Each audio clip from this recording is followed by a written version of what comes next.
Andócides, hijo de Leógaras, descendiente de una familia rica y aristócrata que remontaba su linaje hasta Hermes a través de la familia materna de Odiseo, vivió del 440 al 390, apenas 50 años. El prestigio familiar de este orador incluía a su tatarabuelo de nombre precisamente Andócides y tesorero de Atena, es decir, administrador de los fondos públicos en época de Solón. El hijo de este, Leógoras, participó en la revuelta que derrotó la tiranía en Atenas, y su hijo homónimo, bisabuelo de nuestro orador, también fue miembro activo de la política ática, como da buena prueba un ostracon con su nombre. Para Andócides, el orgullo mayor de su casa descansaba en su abuelo, Andócides también, general con una larga trayectoria de servicios públicos en tiempos de Pericles. Andócides, nuestro orador, como buen aristócrata, tuvo una vida pública ligada a la política, lo que lo llevó a la oratoria, y aunque no fue logógrafo, se le incluye en el número de los grandes retores áticos. Cuando se produjo la radicalización de la corriente democrática, muchos nobles prefirieron retirarse de las actividades políticas y dedicarse a asuntos privados, pero muchos otros buscaron la forma de socavar y derrocar finalmente el nuevo predominio de aquellos que no contaban con nobleza de sangre ni con una larga tradición de servicios públicos, solo con dinero y tiempo suficientes para derrocar a los añejos dirigentes. Uno de estos inconformes fue el padre del autor, Leógoras. Aunque participó en alguna embajada para Macedonia, se mantuvo al margen de la nueva política y se hizo famoso por su vida de lujos y extravagancias, por lo que su hijo siguió el mismo camino que su padre, tanto en ese refinamiento pedante como en su campaña política contra la democracia popular. Y es posible que desde joven haya participado en alguno de esos grupos radicales, asociaciones secretas con miras a derrocar el régimen, herederas de las heterías arcaicas. El acontecimiento que marcó su vida fue el haberse visto involucrado en la famosa hetería que mutiló los Hermes y descubierta la mañana de la partida de la flota para la expedición a Sicilia, así como haber participado en la parodia que hizo Alcibíades de los misterios de Eleusis. Es muy posible que el autor estuviera involucrado en tan penoso asunto, pues se oponía, aunque en secreto, a Alcibíades y su preclara empresa, y con el propósito de impedir la partida de la flota, al amparo de la noche, cometieron la mutilación de las estatuas que servían de lindero a terrenos públicos y privados, y que además poseían un carácter sagrado. Si bien Hermes era la divinidad tutelar de la dinastía de Andócides, esto no le impidió arrancarle los amenazantes genitales a las estatuas.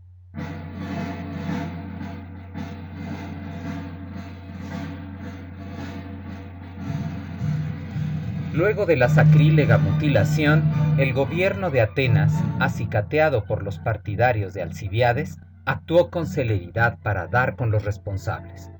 Poco a poco las investigaciones dieron fruto, dejando al descubierto la conspiración. Los imputados reaccionaron empleando cualquier medio a su alcance para librarse de la condena y anular a sus enemigos. Una de estas tretas fue acusar a su acusador. Se aduce que era costumbre de algunos adinerados ciudadanos y metecos, envueltos ya en el clima de crítica social y religiosa promovida por los sofistas y demás pensadores racionalistas del momento, la parodia de rituales, incluso los más santos como los de Leusis. Alcibiades tenía fama de gustar de tales actos, si bien hoy en día se cuestiona esta afirmación y se aduce su también conocida costumbre por ritos exóticos, y dadas las semejanzas que tales rituales mistéricos suelen tener, es posible que no hubiera tal parodia. Como sabemos por la historia, Alcibiades fue acusado y hallado culpable de tal delito, aunque las circunstancias de su condena son cuestionables al menos. Lo cierto es que también la hetería inmiscuida en el sacrilegio de los Hermes fue igualmente condenada e incluía la pena capital y la confiscación de los bienes. Asustado luego de su arresto, Andócides se acogió a un decreto del Consejo que otorgaba el perdón a los delincuentes que declaraban sobre los acontecimientos, método que sigue en vigor hasta nuestros días. De tal suerte, Andócides se dedicó a denunciar a sus amigos más íntimos e incluso a su padre, al que pudo salvar según una vieja noticia transmitida por un texto atribuido a Plutarco mediante nuevas denuncias. Nada de esto lo salvó de un proceso de atimía o pérdida de los derechos ciudadanos sentenciada por su delito de impiedad que también le impedía la entrada a lugares sagrados.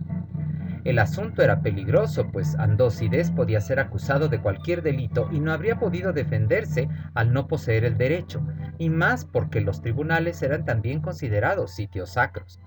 La condena estaba hecha a la medida. El orador entendió bien la amenaza y optó por el autodestierro a Chipre.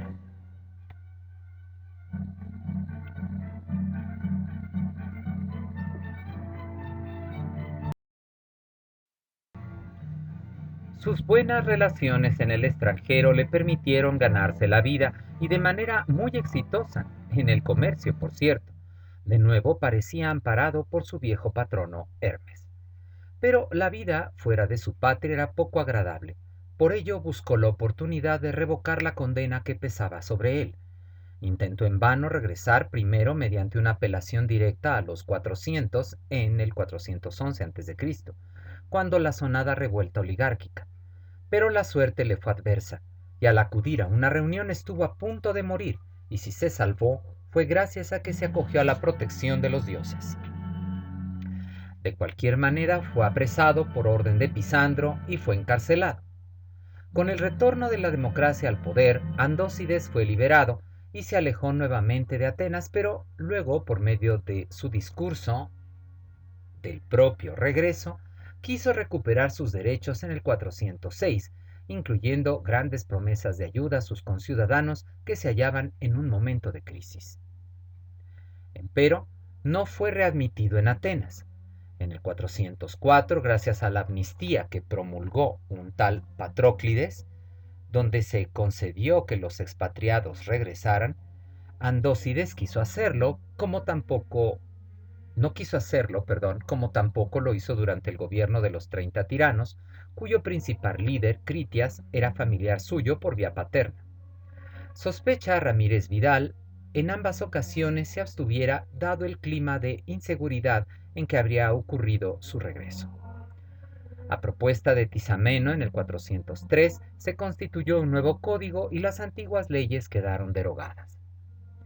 Vuelto a la vida política, esta vez en el ala moderada del Partido Demócrata y dedicado también al comercio, desempeñó entonces diversos cargos. Tesorero del erario público, cargo de gran prestigio y encargado solo a ciudadanos prominentes. Cumplió con liturgias, como un cargo de gimnasiarca, fue arquitecto o jefe de embajada sagrada para los Juegos Olímpicos e Ístmicos y coreuta de un coro infantil que resultó vencedor en las fiestas de Dioniso. Andócides fue de nuevo atacado por el antiguo cargo de impiedad en el 399, del que esta vez salió absuelto gracias a su discurso de los misterios.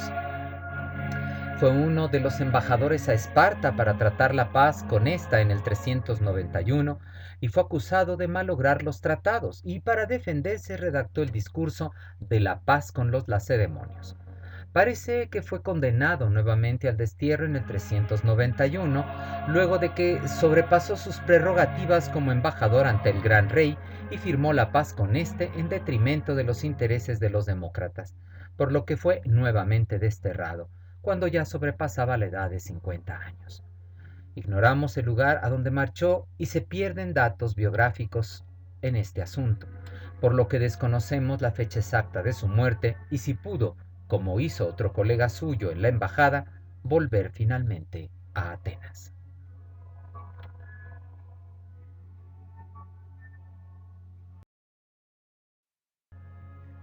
De la obra conservada hay tres discursos auténticos. El discurso contra Alcibiades es espurio. Los filólogos creen que es una ejercitación retórica tardía que, sin embargo, la crítica antigua no menospreció y formó siempre parte del corpus de Andócides. Tenemos fragmentos, 7 en total, de otros 4 discursos, entre ellos partes de A los compañeros de Tería. Todos sus discursos tuvieron un carácter práctico y, como vimos, fueron declamados en momentos específicos de su vida política y privada. El estilo de Andócides no es muy fluido, pues no suele emplear las figuras retóricas que Gorgias había puesto de moda. El pseudo Plutarco es lapidario al señalar. Simple, tosco, escueto, ajeno a las figuras retóricas. Cierto es también que nunca puede ocultar del todo ese tono altanero y resentido hacia los principios democráticos, como se puede apreciar ante todo en Acerca de la paz con los lacedemonios, donde es claro que para Andócides Esparta era la salvación de Atenas, cuando para los demócratas la salvación de la patria estaba precisamente en la lucha contra la ciudad laconia. El esnovismo de Andócides es patente en sus discursos, como en Acerca de su propio regreso, donde desaprueba que los atenienses critiquen el beneficio que traía a la ciudad una persona como él o alguna inferior a él. Veamos un ejemplo de esto.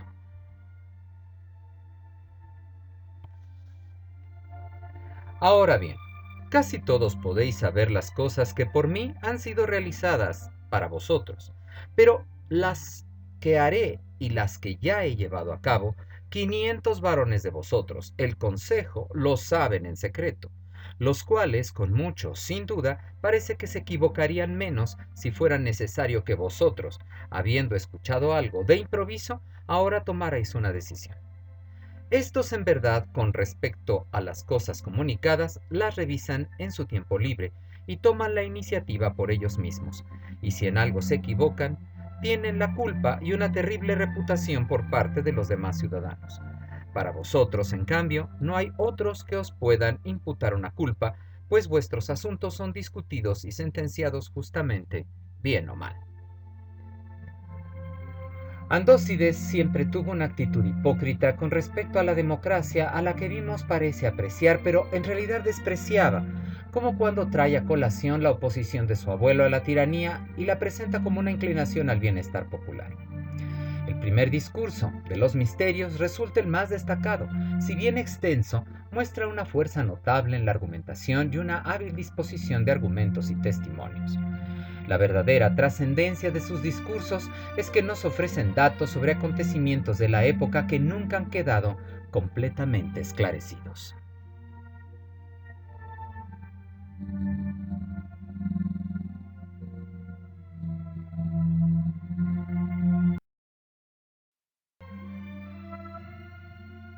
El caso de Lisias en la literatura griega resulta especial, pues es uno de los pocos autores antiguos helenos que proporcionó datos reales de su vida y de su actividad de forma directa, por lo que sus biografías son fiables con todo y los problemas que puedan surgir.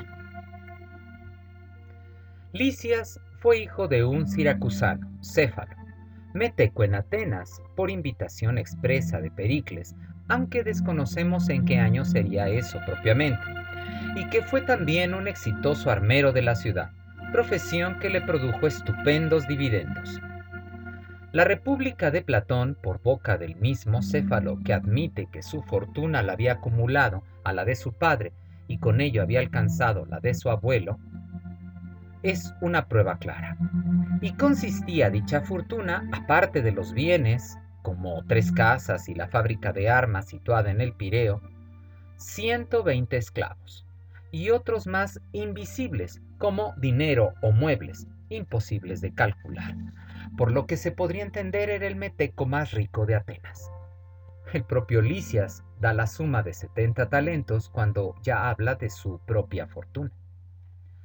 Las fuentes antiguas, entre ellas el pseudo Plutarco y Dioniso de Halicarnaso, plantean que Lisias nació en el 459, pero los modernos prefieren el año 455, aunque con reticencias, pues otros prefieren el 444 o el 446, e incluso el 440. Tuvo 2 hermanos, uno mayor que él, Polemarco, y otro menor, Eutidemo, todos con una estupenda educación, gracias a los buenos dividendos de su padre, a quien perdió muy temprano, a los 15 o 16 años del orador. Lisias acompañó a su hermano Polemarco a la colonia de Turios, en donde perfeccionó sus estudios con los retores de la escuela siracusana, Tisias y Nicias. Si bien Lisias permaneció allí por 30 años, Polemarco regresó muy pronto a Atenas para continuar al frente del negocio familiar. En el año 413 se produjo el catastrófico intento ateniense por dominar Sicilia y Lisias cayó en sospechas de ser un filoatenense y, junto con otros 300, fue expulsado de la isla, regresando entonces a una Atenas gobernada por los 400 y dedicándose a lo mismo que había practicado en sus años en Turios, la enseñanza y ejercicio de la oratoria. Su casa en el Pireo, junto a la fábrica paterna, fue una especie de escuela con la que alcanzó un éxito moderado, pues tenía la feroz competencia de Teodoro de Bizancio, el más célebre teórico de la época, y causante, según parece, de que Lisias se dedicara mejor a la producción de discursos epidícticos y eróticos que a la profesión de logógrafo de tribunales. En el 404 se instaló la oligarquía de los 30 y creció un clima de venganzas, persecuciones y crímenes. Los hermanos Polemarco y Lisias pronto fueron sospechosos por sus tendencias democráticas, por su condición de metecos y sobre todo por su gran riqueza. Por órdenes del consejo, Lisias fue arrestado y sus bienes confiscados. Provisionalmente fue encerrado en lo que hoy llamaríamos arresto domiciliario. Y de intentar en vano sobornar a sus captores, el orador tuvo finalmente que huir y se refugió en la casa de un amigo hasta que llegó la noche y pudo embarcarse a Megara, luego de enterarse, desgraciadamente, del arresto de su hermano Polemarco y quien fue obligado a beber la cicuta sin que mediara juicio alguno. Con el poco dinero que logró salvar, y lejos en otra tierra, consagró sus esfuerzos a apoyar las intenciones del libertador Trasíbulo, con el cual colaboró con dinero, armas y mercenarios, con su persuasión al convencer a su huésped Trasideo de Elea a que aportara igualmente 2 talentos a la causa y muy probablemente combatiera en persona en la famosa batalla de Muniquio contra los 30. Cuando Trasíbulo logró derrotar el régimen de terror y restauró la democracia, quiso agradecer a su aliado otorgándole la ciudadanía, pero se opuso a Arquino, y Lisias hubo de conformarse con la condición de isotelés, gozando de los derechos cívicos pero no políticos. Se discute si con dicha capacidad concedía la propiedad de tierras o casas y si el orador pudiera tenerlas antes del decreto de File. Intentó recuperar su hacienda y vengar la muerte de su hermano Polemarco con un famoso discurso conservado contra Eratóstenes, el único que declamó él mismo, mas fue inútil su intento. Dice al respecto Calvo Martínez: con ello Atenas perdía un meteco acaudalado y un mediocre sofista, escritor de discursos de aparato, pero ganaba un logógrafo brillante. A una edad en que ya no se podía cambiar de estilo de vida y responsable de una amplia parentela, Lisias con sus 57 años se dedicó con insospechada energía a la actividad logográfica, en la que obtuvo tal éxito que recuperó con creces su hacienda. De un centenar de procesos solo perdió 2 veces. La clientela de Licias era variada y debió incluir tanto demócratas como oligarcas. Empero, debieron predominar los demócratas ricos o al menos acomodados, que pudieran pagar sus caros servicios. Hacia los 60 años contrajo matrimonio con su sobrina, hija de una hermana, lo cual no le impidió tener aventuras extraconyugales, como su famosa relación con Letaira Metanira. Murió octogenario en el año 380.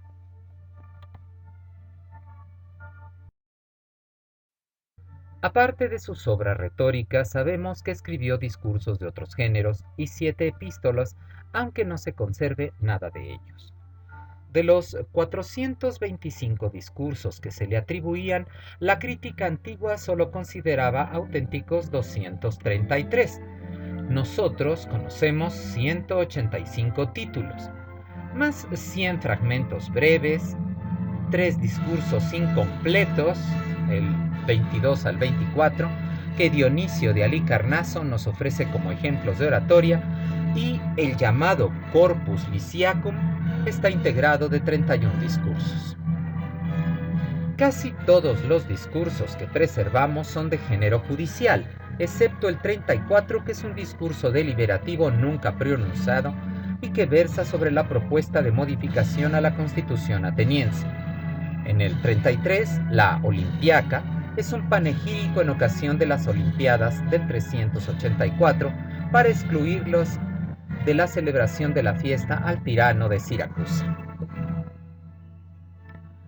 De la importancia de la obra liciaca ya nos da buena cuenta el hecho de que fuera su contemporáneo Platón el primero en ejercer la crítica a su obra, aspecto destacado al ser propiamente un hombre del mismo tiempo, aun cuando Platón se mire acerbo en su crítica y requiera prácticamente que el rétor sea además un filósofo, aspecto imposible de conseguir.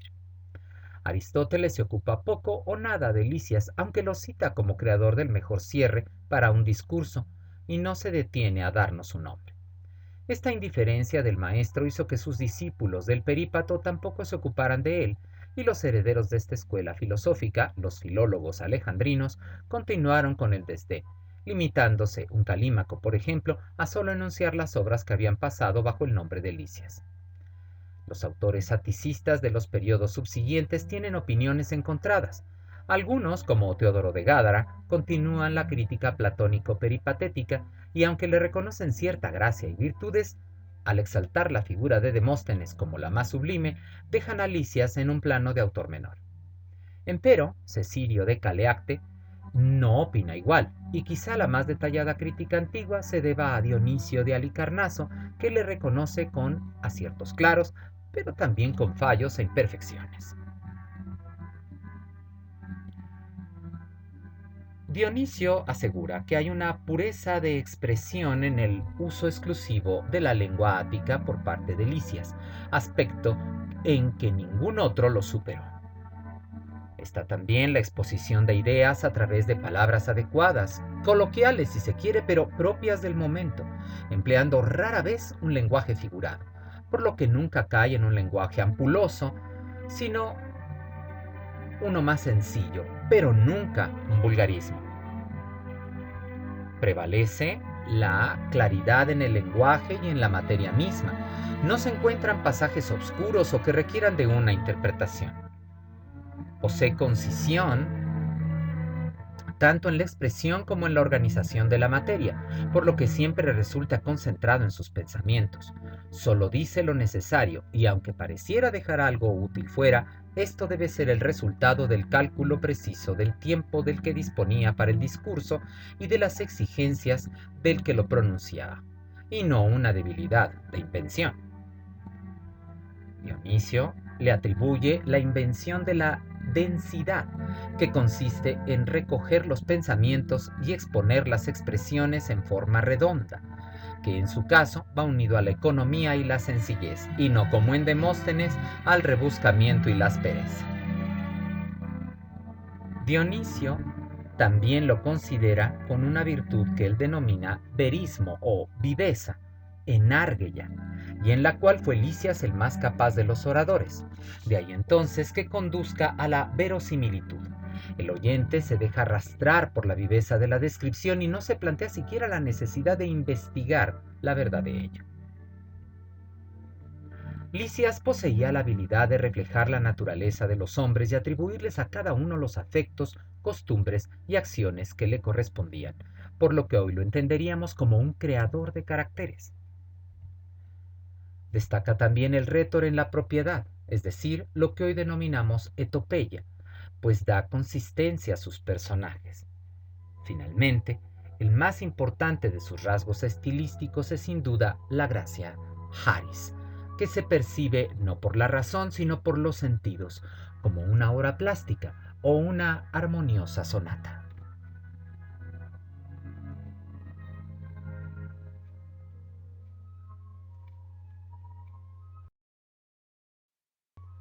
En resumen, Lisias es admirable por su precisión, por su sutileza de interpretación jurídica, por la oportuna selección y valoración de testimonios, por la habilidad dialéctica de su argumentación, por la capacidad de centrar el punto jurídico de la causa y presentarlo con absoluta claridad y energía en la peroración. Si bien se le ha acusado de escribir discursos para clientes que no coincidían con sus ideas, no puede dejar de reconocerse que la magia del logógrafo fue la creación de personajes, de presentar sentimientos y palabras y un tono perfecto que coincidiera con sus clientes, dote esencial de abogado ateniense. Los discursos de Lisias flotan con gran naturalidad.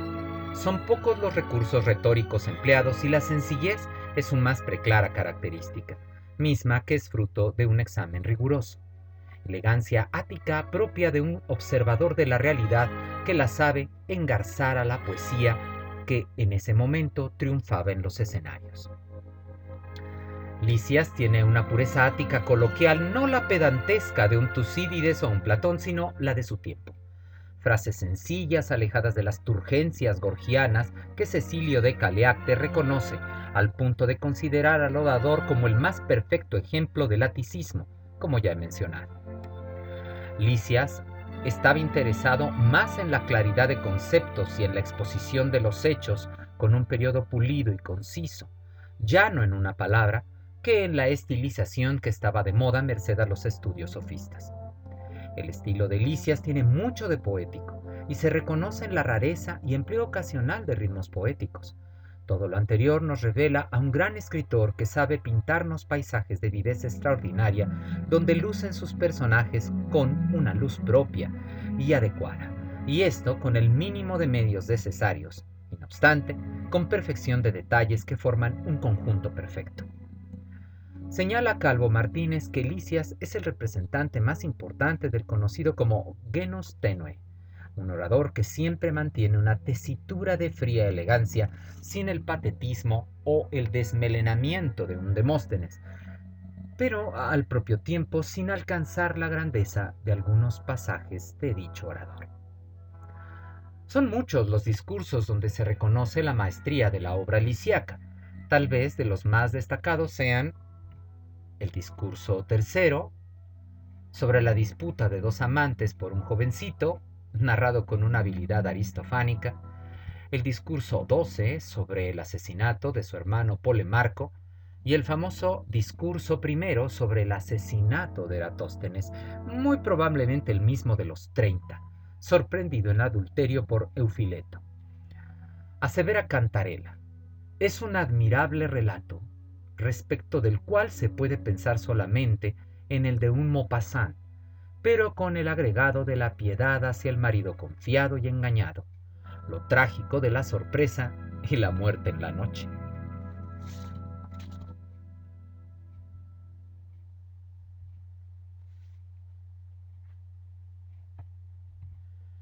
Yo pues, atenienses, luego que decidí casarme y que conduje una esposa a mi casa, todo el tiempo me porté de tal modo que ni la molestaba ni dependía demasiado de ella hacer lo que quisiera, y vigilaba como era posible y ponía atención como era lógico.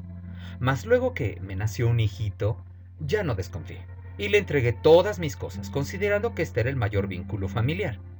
Pues bien, en los primeros tiempos, oh atenienses, fue la mejor de todas. En efecto, hábil administradora y ahorrativa, y que manejaba todo con cuidado. Mas luego que mi madre falleció, con su muerte devino para mí la causa de todos los males. Porque mi mujer, cuando la seguía en el funeral, fue vista por ese hombre, y con el tiempo fue seducida, pues espiando a la sirvienta que iba al mercado y haciéndole propuestas, la perdió. En primer lugar, señores, pues es menester que también esto se exponga, tengo una casita de 2 pisos, con la parte de arriba igual a la de abajo, para las habitaciones de las mujeres y de los hombres. Luego que nos nació el hijito, la madre lo fue amamantando, y para que no corriera peligro al bajar por las escaleras cada vez que había que bañarlo, yo me fui a vivir arriba y las mujeres abajo. Y a tal punto devino ya una costumbre que a menudo mi mujer iba abajo a acostarse con el hijito para darle el pecho y que no gritara.